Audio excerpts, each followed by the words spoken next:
Hi,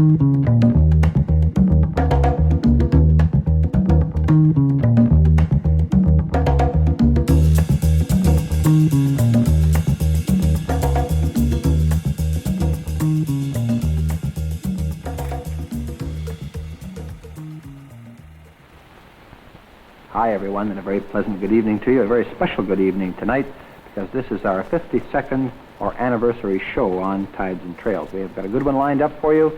We have a fishing trip to a tidal lake, one of the few tidal lakes in the world, and another one to a lake up in the very, very beautiful Coast Range area of the rugged British Columbia coast. Once again, my name is Ted Peck, and a very pleasant welcome to Tides and Trails.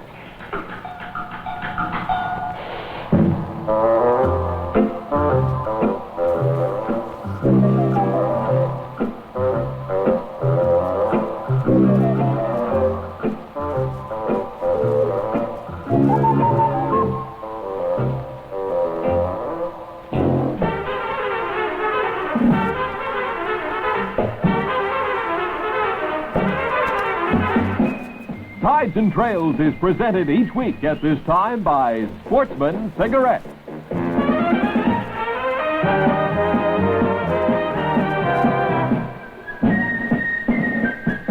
Now, here's Ted Peck. Thank you. And as I was saying, this is our 52nd edition of Tides and Trails. That's a full calendar year. We've been on 15 television stations showing you various hunting and fishing and outdoor activities. We'd like to thank you, particularly the viewer and all your families, for supporting Tides and Trails over the calendar year, because it's through your purchases of Sportsman Cigarettes that the show has been able to continue and will do so for the next calendar year as well. So from Bill Dennis and all our studio crew back at our headquarters station, CHAN, thank you very, very much. Now we're going to go to the board and show you the areas to which you're going to be taken by the magic of the video camera, whatever you like to call it, to fish tonight. This is the BC coast, the lower end of it particularly, city of Vancouver here, city of Victoria here, and the Nanaimo approximately here.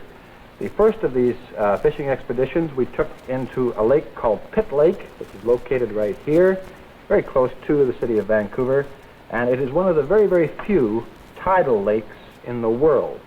It has a tide of approximately 6 inches to 1.5 feet, and the reason this tide exists is because the ocean backs up the Fraser River, backs up the Pitt River, and thence into Pitt Lake. And the areas we fished were right at the very, very top of Pitt Lake, where the Pitt River upper comes in and a little slough that goes off to one side in there. You're going to see all this on the film. Now, the second fishing trip that we go on was an adjunct to the saltwater trip we took a few weeks ago. If you'll remember, we were visiting Stewart Island up in through here at the entrance to Butte Inlet, one of the long coastal fjords that are abound on the BC coast. In Stewart Island, we fished here for the bluebacks and the spring salmon.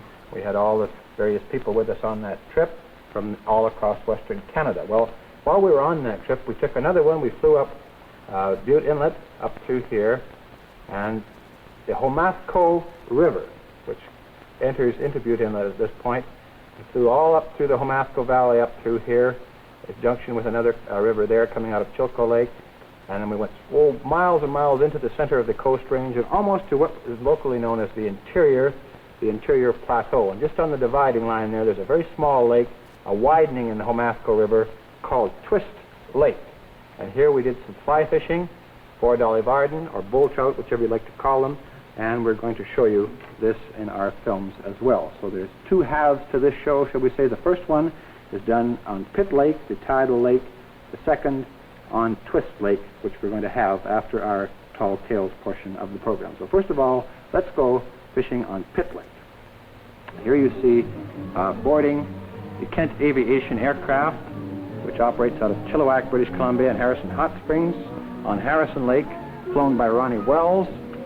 This is a Cessna 185 aircraft, a little bit larger than the 180, capable of carrying one extra passenger at times and a lot of extra baggage. And here we're flying north up Pitt Lake, which is a logging area, quite wild and woolly all around the edges. See the logging operations at the top end of Pitt Lake. and the little sloughs that come in, as well as the Pitt River upper. Our companions on this trip, you've met all of them individually before as guests on Tides and Trails. You'll recognize them as they disembark from Ron Wells' aircraft here from the Kent Aviation plane. There's big Michael Hobbs. Seen him many times. Uncle Stumbly coming out.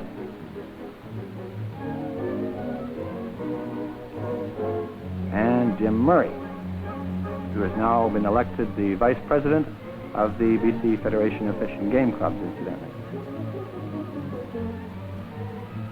We were joined by several other companions in small craft who had come up the lake in their own boats, and these chaps are members of the British Columbia Telephone Company Fish and Game Club. They have their own fish and game organization formed within the last year. Whoops, somebody dropped some fishing gear.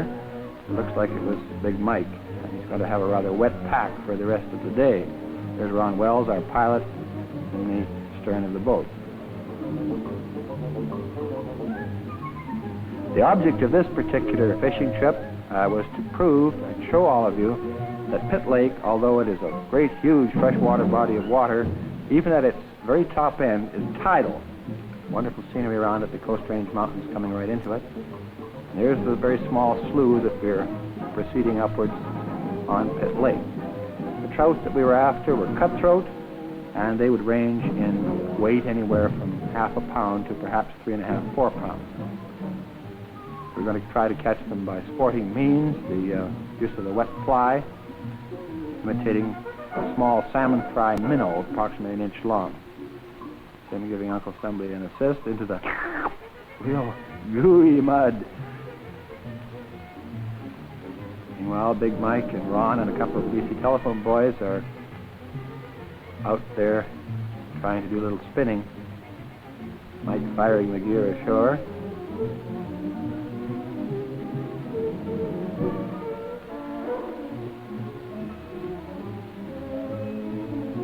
We were going to ourselves try to do a little fly fishing along the banks of the slough.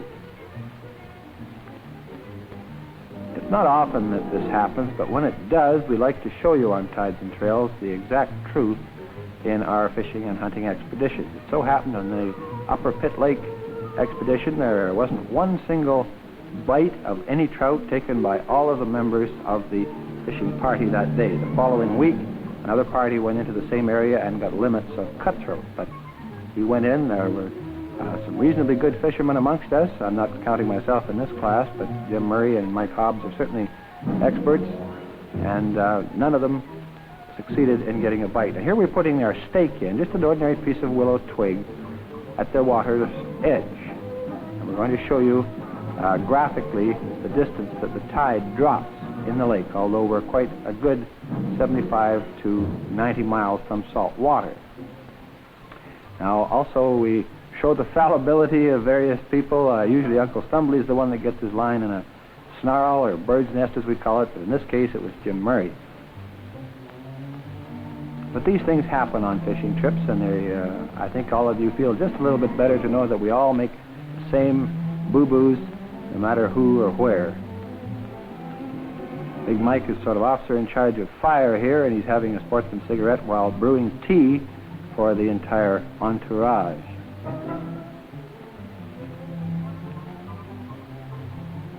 And if it's a cold, wet, rainy day, as it was in this case, there's nothing like a hot cup of tea and a good sportsman cigarette at this time.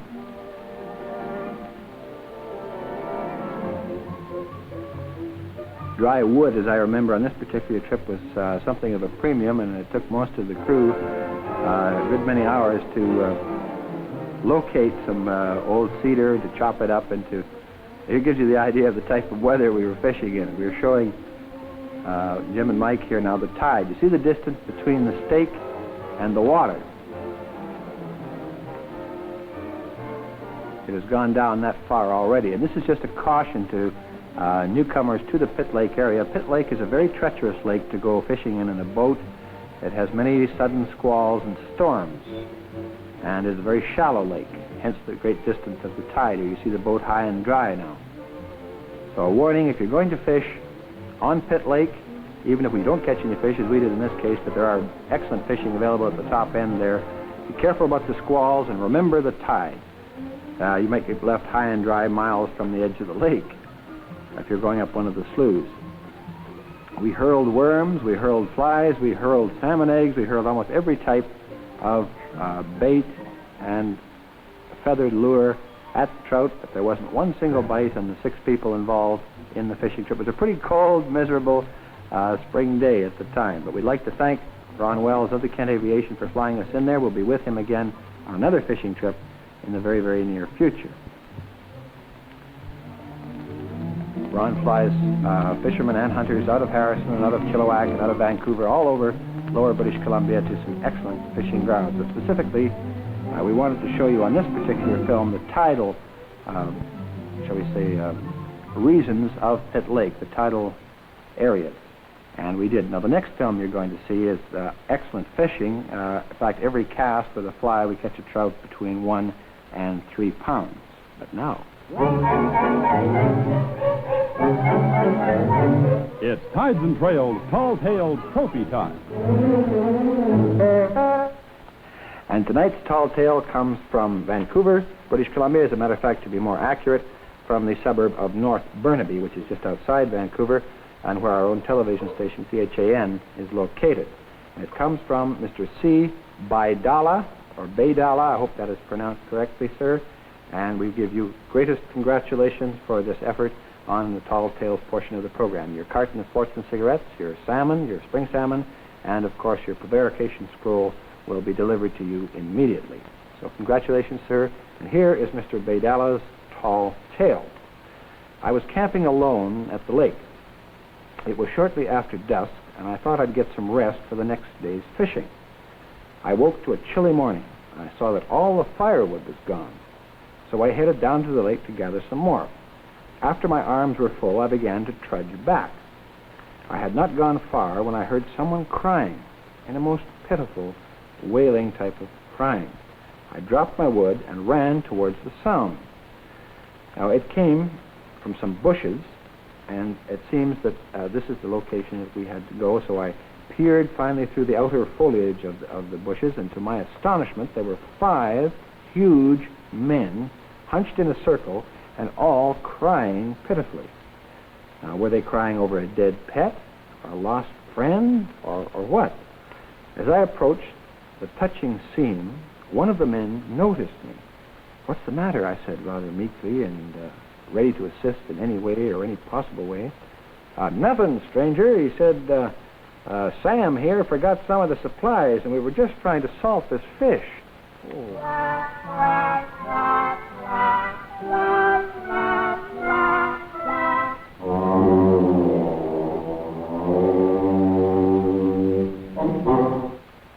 Well, to you, Mr. Baidala or Baidala of North Burnaby, BC, congratulations. As I say, your salmon, your scroll, and your carton of Sportsman cigarettes are on their way to you. Now, for the rest of you, if you'd like to enter our Tall Tales portion of the program, it's very, very simple. All you have to do is to mail your idea of a prevarication of any type. It doesn't necessarily have to do with hunting or fishing, but usually outdoor stories lend themselves to the stretching of the truth, and mail it to the television station that you're now watching. And of course, there are 15 of them. They're all dotted all over Western Canada, so mail it to the one you're now watching. They will forward your tall tale to CHAN in Vancouver, where Brian Workman and his good wife Grace screen most of them. I read as many as we get time for, and usually that's around close to 50 or 80 of them a day. We select one per week, and of course the winner, like Mr. Baidala tonight, gets a 20-pound salmon, a carton of Sportsman cigarettes, and a scroll. So, there we go. And now we're going to go up north. I showed you on the map. We're going to go on the northern coast and fly into Twist Lake. So here we're going to show you Twist Lake. Our partners on this expedition are, first of all, cameraman Bill. He has to get aboard to get the pictures for you. I was taking his picture at this time. And we have Jerry Woodside, the owner and operator of, not the owner, rather, the manager of Stewart Island Lodge, where we went fishing a few weeks ago for salmon. And we have Gordy McLeod of the BC Airlines flying the Beaver. And we have also Jack Peterson, who you'll meet just in a few minutes. I think some of the scenery in the Twist Lake area up the Homasco River is some of the prettiest in all the world. certainly some of the finest in British Columbia and in Western Canada. Glaciers come right down into the Homasco Valley, all through it, and you'll find these little lakes studded all through the area. Twist Lake is simply a widening in the Homasco River. So far accessible only by air, but it's a wonderful wide valley coming down from the interior to the coast, and someday there is every likelihood that the logging roads in the area will be joined up and there will be an auto road down it. But this is nature unspoiled. It's good grizzly bear country. Right at the time we were there in the spring and also in the fall, we saw many moose on the trip going in from Butte Inlet, and of course the area is just full of mountain goat, sheep, and deer. But our interest in this particular trip was to see if there were any fish easily available.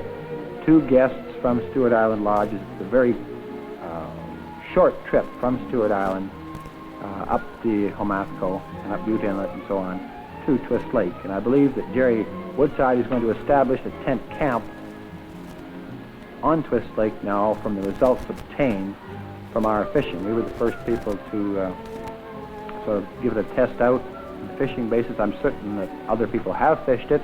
There's a packed trail running through there. We were looking for rainbow trout primarily. We didn't find any, but we found the bull trout or Dolly Varden so eager to take the fly, in fact any lure that you threw at them, that they bit on almost every cast. A nice day, so it was a shirt sleeve and sunglasses day. There's Jack Peterson, who's Jerry Woodside's assistant at Stewart Island. And while I was rigging up my fly rod, Jack put his spinning rod together and just waded out into the shallows at the bottom end of Twist Lake where the river goes out of it again. And he made 1 cast and produced 1 fish. And now he's coming back with his said fish to show us all what it is.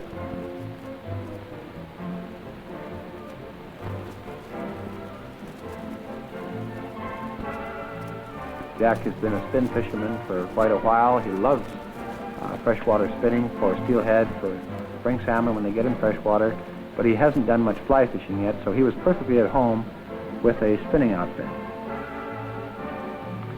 And this Dolly Varden that he caught proved to be just about the average of what was available on every cast, perhaps a little bit smaller. 1 dolly we did catch ran up to, well, it should have been about 5 pounds, but it was very thin and had been starved, so it was about 3. But they average about 1.5 to 2 pounds, and in the clear water, in the very cold water, the elevation being up over 2,000 feet where we were here, they put up a good scrap, and their meat is very, very firm and worthy of eating. So we had our hand here at the fly fishing now, just at the outlet, the first pool in the river just below the lake. And in such surroundings as would rival anything in the Rockies or anything in any of the other mountain ranges, certainly in Canada. Beautiful clear water, greenish clear water, and cold too, as you will notice by my expression here, having forgotten my waders again.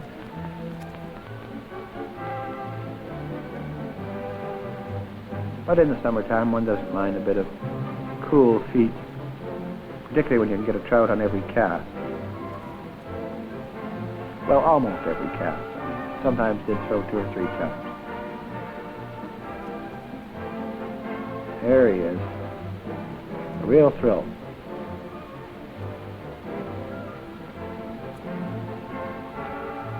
Primarily, the Dolly Varden is a bit of a scrounger. He's a bit of a scavenger. He likes to go for the eggs of other trout and salmon and the fry, minnows of other species of fish. So almost anything red will take them, or anything that imitates a minnow. We didn't have to be too particular in the fly box. We tried several types of flies, and they all worked. As long as it got down to them, they didn't rise very readily up to the dry fly. We only spent about 2 hours in the area, and it is my contention that there must be either rainbow or cutthroat trout in the same river system, but of course they're a little bit more finicky than the Dolly, and we're a little bit cautious on this bright sunny day. There's certainly lots of fish here, and it was a wonderful trip, a real privilege to be able to take it and go fishing in there. Here's the actual strike of a dolly as he picked up the wet fly.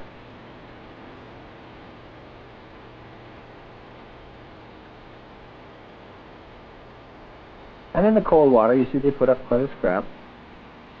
Some dollies living near the coast in the warmer waters don't, and some who live some of the eastern slope of the Rocky streams that in the summertime when they get fairly warm don't put up much of a scrap either. Here's the starved one. It should have been about 5 pounds. You can tell by the size of his head there, but there was just all head and no body.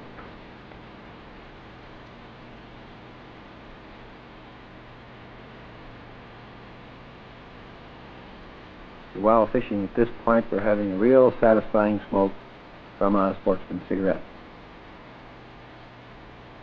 There's our silver-bodied fly and trout to Jack Peterson.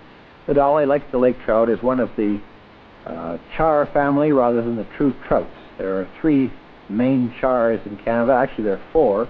The Arctic char, the lake trout, the dolly varden, as you see here, and the eastern brook trout, or speckled trout, or square tail, whichever you'd like to call him. Those are the 4 main chars in Canada. And sometimes they are the only salmonoid or trout-like fishes in the area. But usually where you find the dolly, you'll find other species of trout because they're quite a predator, and they like eating the eggs, as I say, and the fry of other species of fish, particularly of trout.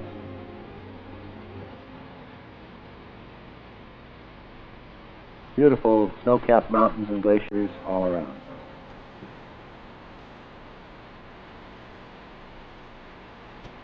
And even Cameraman Bill gets his licks in here. I let him use my fly rod for a few seconds, and I tried his camera.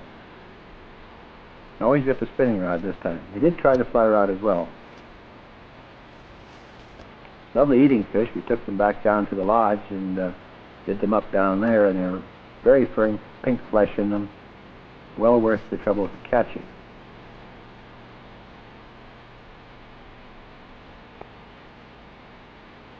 We didn't take anywhere near a limit, either or any of the 3 of us. I tried spinning a bit too, just to see how many different types of spinning lures they'd hit, and they were practically hitting everything.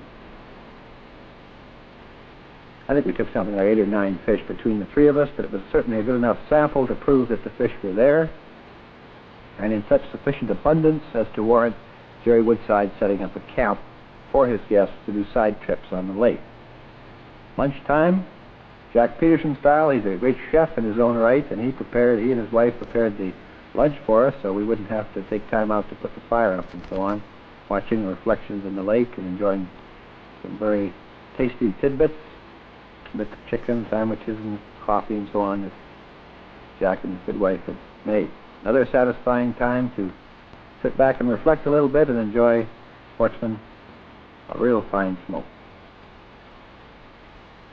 Add pleasure to your leisure, ladies and gentlemen, and really enjoy the Sportsman cigarette.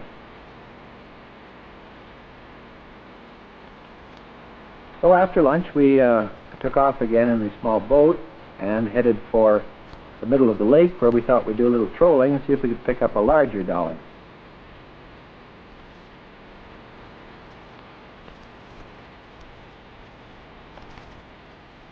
A little Evinrude light twin 3, as usual, 1 pull and away she goes.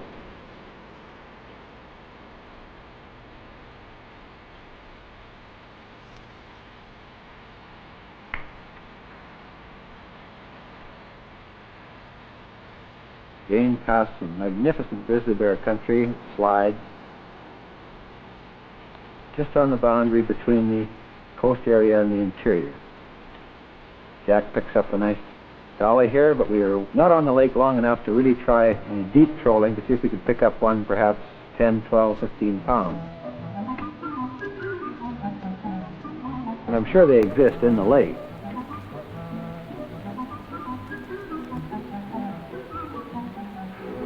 We're using Mr. Hall from Calgary's Super Conquer again, and thanks again for it. It's had many a good use.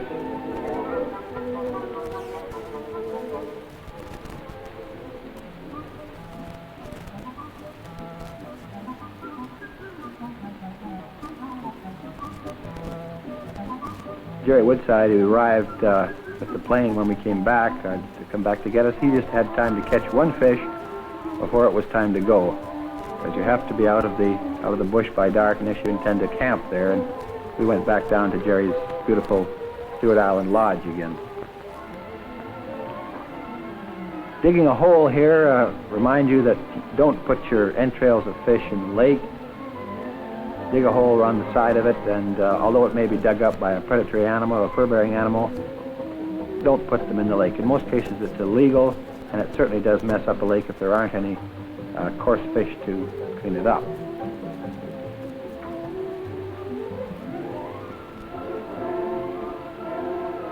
And again, a thanks to Gordy McLeod, who did an excellent job of flying the BC Airlines Beaver for us.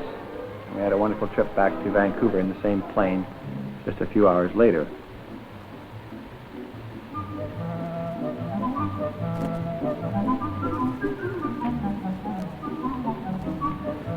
And away we go.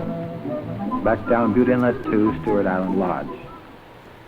There's an example. Tonight, ladies and gentlemen, we showed you one area where anyone can get to by boat, the tidal area of Pitt Lake. Although we didn't catch any fish, we admit it. There are lots of fish there under most seasons of the year. And the second area, of course, Twist Lake, is still a fly-in proposition, but there you can have practically a fish every cast. Next week, we're going to take you to northern Saskatchewan once again, up to the Lac La Ronge district north of Prince Albert, and we're going to be trolling for lake trout. We've got a very interesting side feature on next week's program I think that you'd like to be reminded of, and that is we catch live 2 little cub bears, and they're just about the size of teddy bears, and I think that all the youngsters particularly watching are going to enjoy this portion. Their mother was evidently shot by an Indian in the area because it was causing trouble, and the little fellows were orphans, and we catch them and we show you all about feeding them, and then we take them back to a zoo in the area where they're quite safe, and they'll grow up and be quite a popular attraction for the people and visitors to Prince Albert.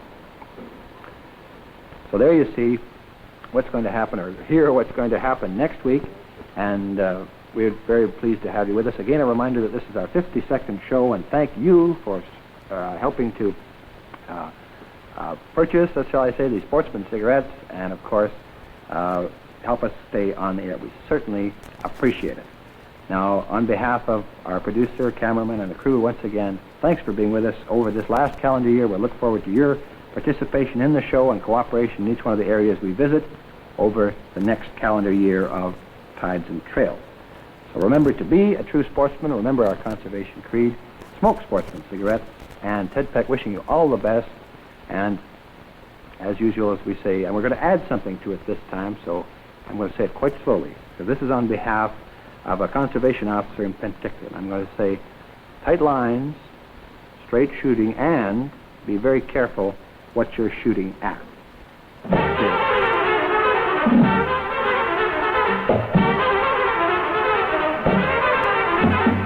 Sportsman Cigarettes has brought you Tides and Trails. Join Ted Peck next week at the same time.